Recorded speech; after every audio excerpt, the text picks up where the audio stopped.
గమనించండి, ఈ వాక్యం వింటున్నటువంటి సహోదరులరా, ఇప్పుడు శిక్ష, కుష్టి రోగము అనే శిక్ష మరి ధనాపేక్ష వల్ల ఉన్నందువల్ల, పరిగెత్తినందువల్ల ఇదిగో గ్రహాజీకి వచ్చింది. తనతో బాలేదో ఇప్పుడు తన బిడ్డలకు వచ్చింది. రెండోదిగా తన బిడ్డలకు కూడా నీ సంతతికి కలుగుతుంది అని చెప్పాడు సేవకుడు, ప్రవక్త. ఆలోచించండి, ఇప్పుడు తండ్రి చేసినటువంటి ఆ పాపం తన పిల్లలకు కూడా అంటుతూ ఉంది. ఆ శాపం తన పిల్లలకు కూడా వస్తుంది. ఆలోచించండి, ఈ వాక్యం వింటున్న సహోదరి సహోదరులరా, పెద్దవారు చేసినటువంటి పాపము వాక్యం రాయబడ్డది, తండ్రులు చేసిన పాపము కుమారుల మీదకి వస్తుందని వాక్యము మనం చూడగలం.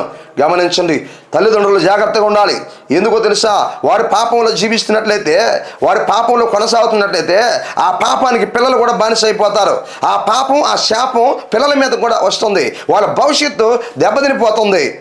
వారి యొక్క భవిష్యత్తులా మరి ఇబ్బంది అయిపోతుంది. క్రీస్తునందు పిల్లరా, గమనించండి, వారి సంతతికి కూడా కుష్ఠరోగం రావటం జరిగింది.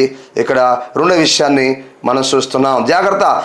ఎవరైనా తల్లిదండ్రులు ఏం కోరుకుంటారు? నా పిల్లలు బాగుండాలి, మా కుమారులు కుమార్తెలు బాగుండాలి, మా పిల్లలు బాగా చదువుకోవాలి, మంచి ఉద్యోగాలు చేయాలి, మంచి వ్యాపారాలు చేయాలి అని ఆశపడతారు కదా.